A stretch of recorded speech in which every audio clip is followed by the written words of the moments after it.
I've lived half my life in the country and half in the town, town being London, and after many experiences in terms of work and various jobs, I finally came to the conclusion that my place was in the country rather than in the town. I was born in France and brought up in Brittany, in a village called Tumiac, which is on the presqu'île de Ruisse. I arrived in Kinijik about 2.5 years ago, nearly 3 years ago. I would be quite happy to live here the rest of my life, or at least make a base. It's the trouble here. It's not so much people who would like to stay here, but would like to have a base at home.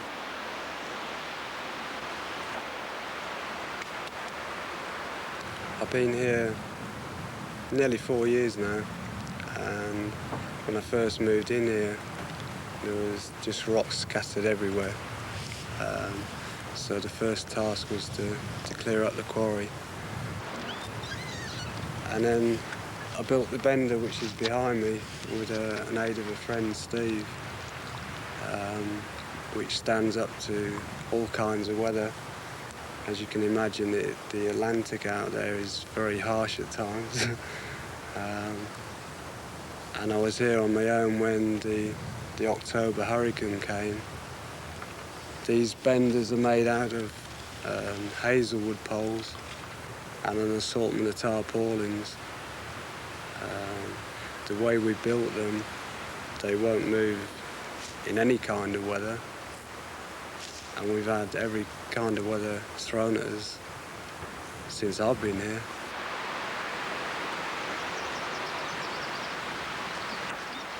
When I came here, there was only 2 other people here, and so it wasn't really a community. It was just a couple of other people trying to struggle through and muddle through the best they could, with very little in the way of amenities.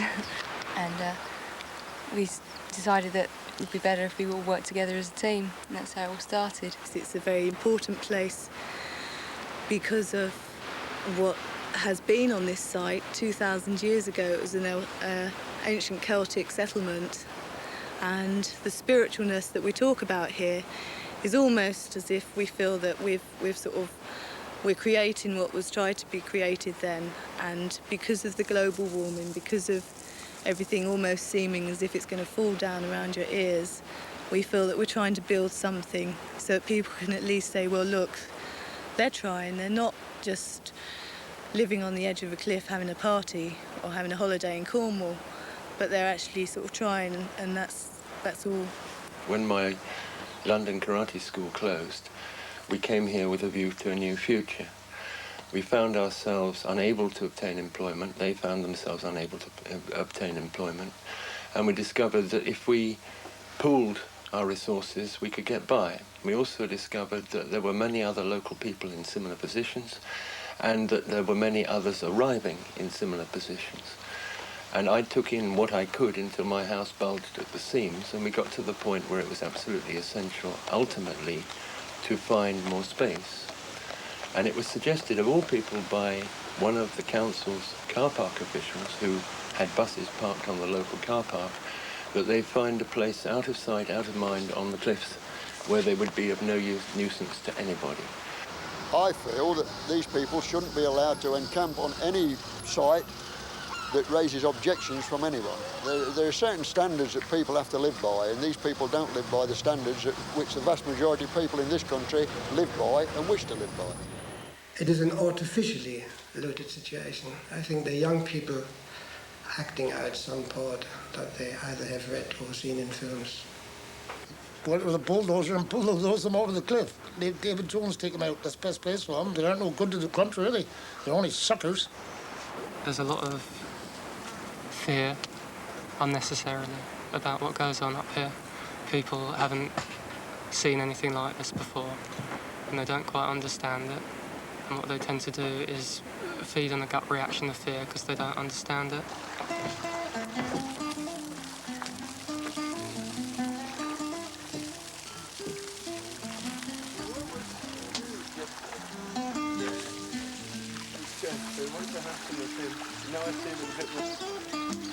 Met all sorts on the way down track. Really?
I know that they turfed them out once, and they've all returned again, but I mean, nothing seems to have happened since. So obviously we're either going to get used to them being there, or they're going to either turf them out again. I don't know.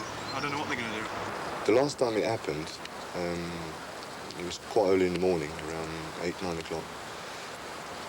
There was about 50 policemen, a JCB, a dozen bailiff, a couple of officials from the council. They all turned up and lined up outside the wall and said, basically, we have to go, we have to pack up. There was a little bit of defensive, passive defense, I would say, because people just sat down in front of the wall and just joined arm. And that day we all met down the bottom down Cher Hill, then we went out in a convoy, the digger and all. We got out there and one of the bailiffs went to have a word with them, tell them what they had to do. And they wouldn't have sat there, I don't think, so they stopped the digger from pushing the wall down, what they built. So what they'd done, they all come out and lined up in front of the wall to stop the machine going in from knocking it down. So the bailiff said, come on, Ron. He said, bring in your men, let's push them. we had to be dragged. Some of them were dragged by the hair, and pregnant women were dragged about as well. And we had no chance of resisting anything. We didn't really resist that much. They then brought the JCB in, smashed the wall. Then the JCB moved back. There was a little bit of panic because they didn't really know what to do next. I said to my 4 mates that went from here, come on, let's push them. No, they said, we aren't touching them dirty buggers, and they wouldn't do nothing. So anyway, I went in and we pushed them. Then the digger had done his job. We came to a compromise where we said to him, okay, don't smash the houses, don't smash the benders, we'll take it down ourselves. Instead of moving out the next day, they all moved back in again. And they've been here ever since. They left, and basically we came back the next day and rebuilt everything. We've never seen them since.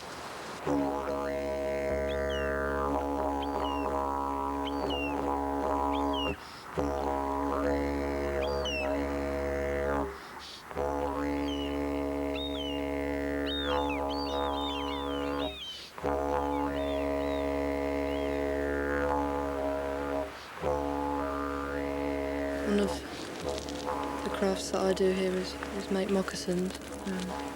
Sell them to friends or passers-by, whoever's interested. Based on North American Indian moccasins. I get the materials from the butcher. She kills the animals in the abattoir and sells me some hides from time to time. Other times I'm given leather coats or boots and recycle those. Nothing's really wasted. Benders are not really ideal. They are good for now, but you'll see that we're starting to build roundhouses, like Celtic design roundhouses, and that's what eventually I'd like to move into. Next step up sort of thing. But I like the benders. I mean, it's really good. I mean, if anything does happen, you can always take it down and quickly and put it up somewhere else. So it is quite handy, really. And they do keep out a lot of weather, a hell of a lot of weather.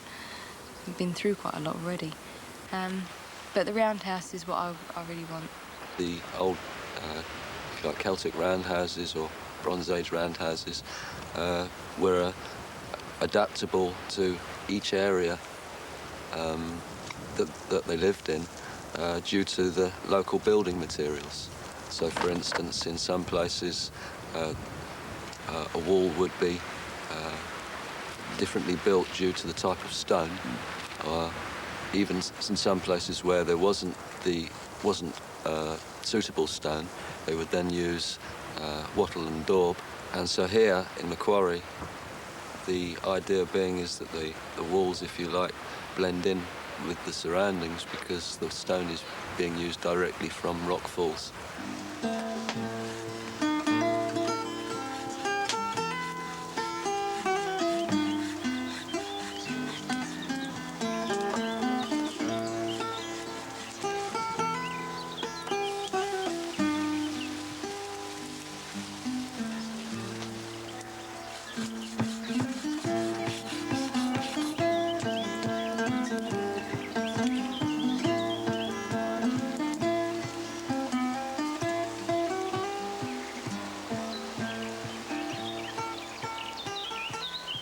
We go wooding about 3 times a week. It's very essential for our survival, especially for cooking and heating the benders.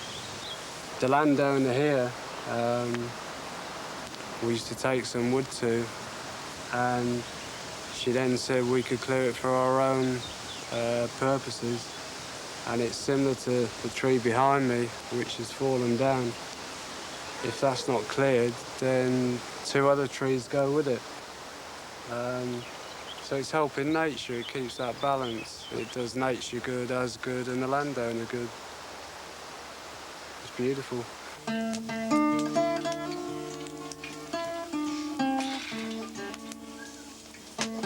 There are those who own very large amounts of land who I think are frightened that we pose some sort of threat to take over their land. This probably includes farmers and landowners, although there are some amongst those farmers and landowners who are also friendly towards us. So in no group, I think, is it total, one way or the other.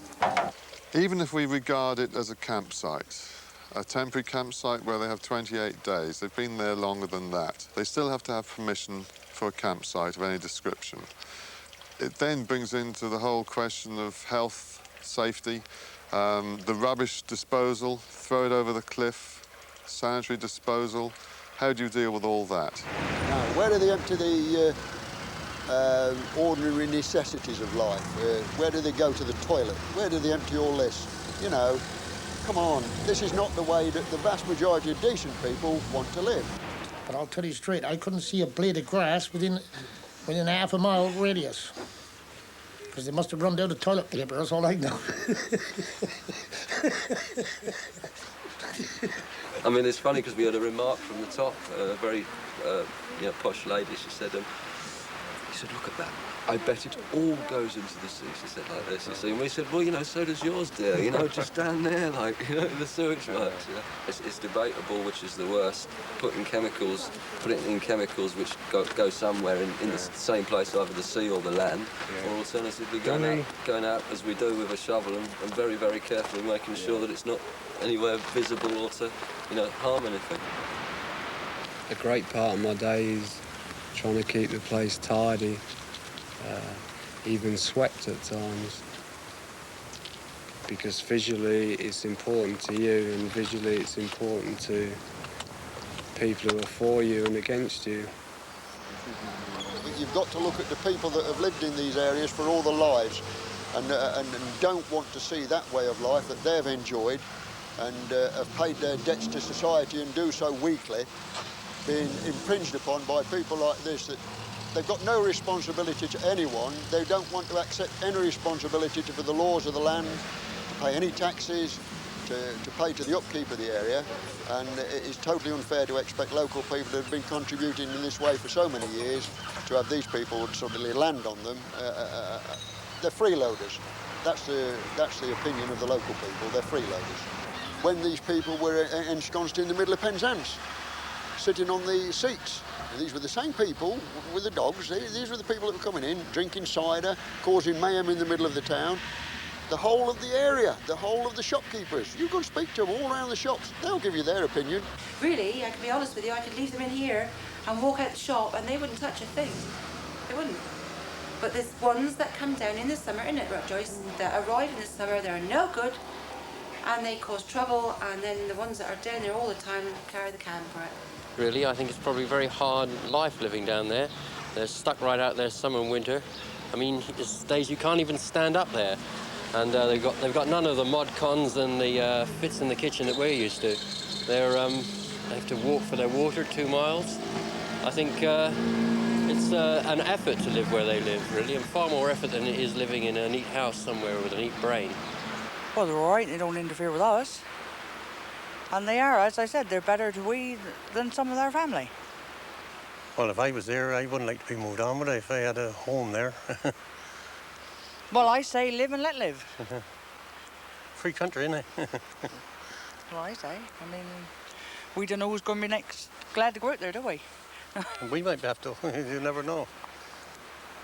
The poll tax, innit? A pile of people can't pay that, can they? That's what it's going to come to. They don't bother me. And after all, we went to war in 1939, 1945. Freedom of speech, freedom of life. If they mind live that way and don't bother nobody, good luck to them. One thing I got, getting a mess on someone else's property. Trespassing, that's what they're doing. Really, they are on someone else's land, but some effort's been made to move them. They're still here. We don't get much problem, very little. Very rare we get any calls complaining or otherwise. It's well out of the way, well off the beaten track. Incidents are kept to a minimum. Quite a bad old bunch here, really. I must admit that although we get on fairly well, I wouldn't like them in my back garden.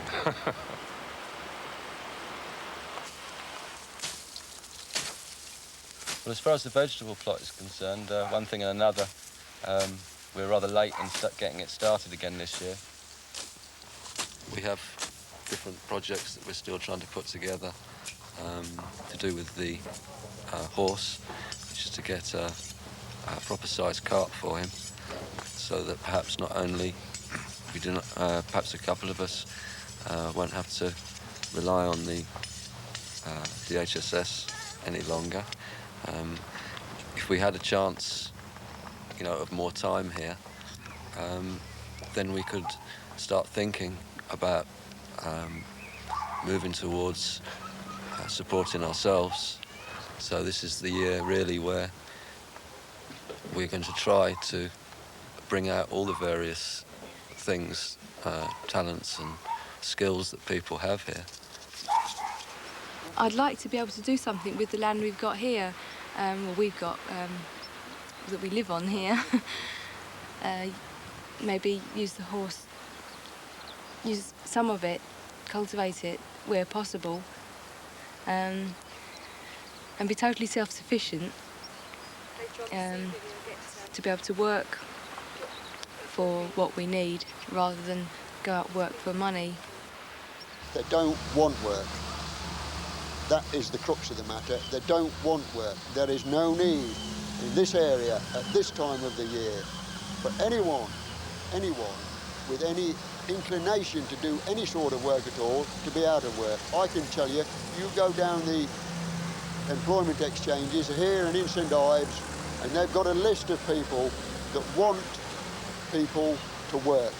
If these people wanted to work and were able to present themselves in a decent way for a job, I've no doubt at all they'd get employment. They don't want work, they don't want to contribute, they just want someone else to look after them and keep them.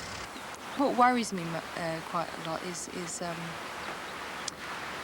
money and having to draw from the, being on supplementary benefit, whatever they call it, income support. That's what niggles me most. It's because I always got to rely on that at the moment.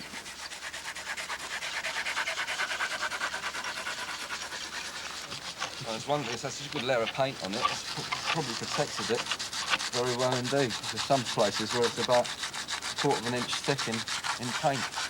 Yeah, we made a deal finally for the Sherpa van, and we've got it for a reasonable price.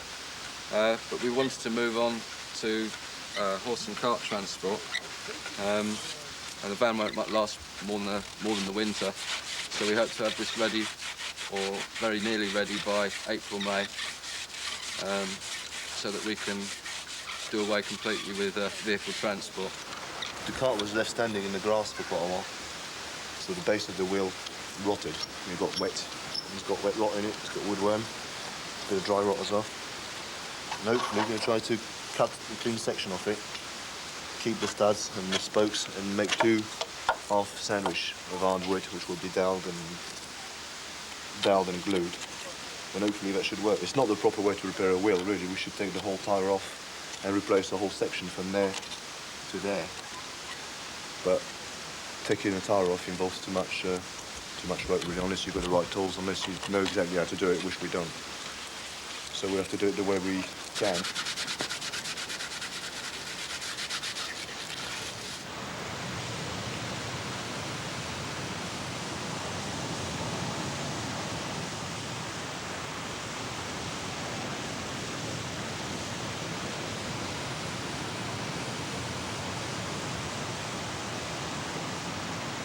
I mean, it's not healthy really to live that way, is it? I mean, there's no toilet facilities down there or whatever. I mean, they've got young children down there. They're well looked after, but it's the winter months that I think about. You know, there's no heating down here, is there really?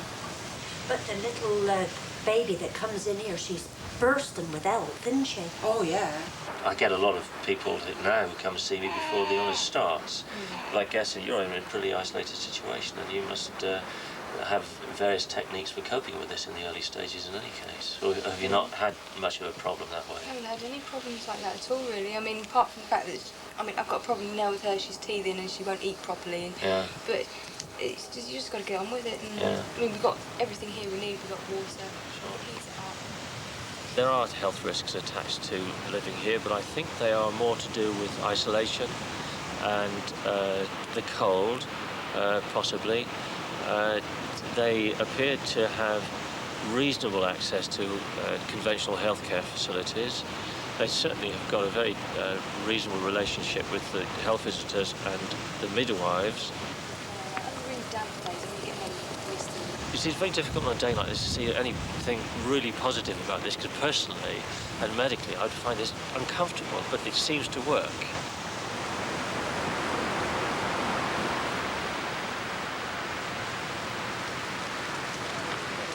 Your time around other people rather than other people fit around yours, it'd be a lot easier. I was mending the van because we couldn't go anywhere because Clayton borrowed it this morning and smashed the door up.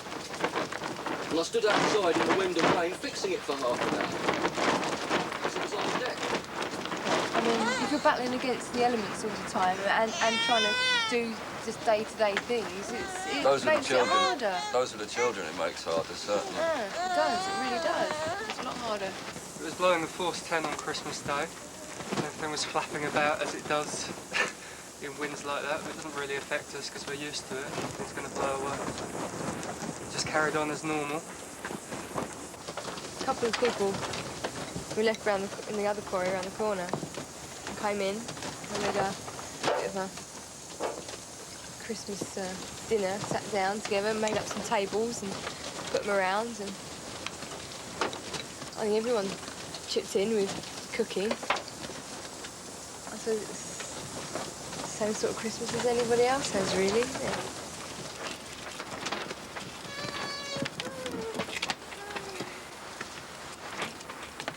So I will strongly vote against this recommendation. And I ask every other councillor who calls himself a Christian, and I'm not Bible preaching, but everybody in this room who calls himself a true Christian, think what you are doing. They are perfectly harmless, innocent people. And when you go home tonight, after you have voted the way you are going to vote, you will go back to your nice warm homes, your nice comfortable homes. And some of you will probably sneak into a bedroom and have a look at the baby fast asleep, your children fast asleep. Just give some thought for what you are doing. You are saying to people, because you don't conform with my standards, you have no rights no rights whatsoever to live like you choose to live. People ask us what is achieved living here, and a lot of people who have been here a long time will point out that life is achieved here. And it is quite amazing that life can be achieved on the edge of a cliff.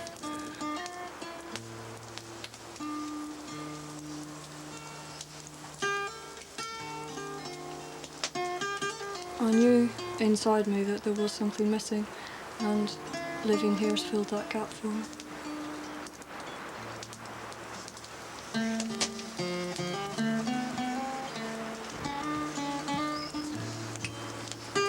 One of the most difficult things about trying to do something like this is coming to terms with the fact that it could all be just taken away and gone. But as you see, everyone's overcoming it. I don't want very much in life, really. Just a bit of peace and quiet, and just be able to get on with our lives the way we want to. And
Well, it's the end of a dream, really. It's they've had their time.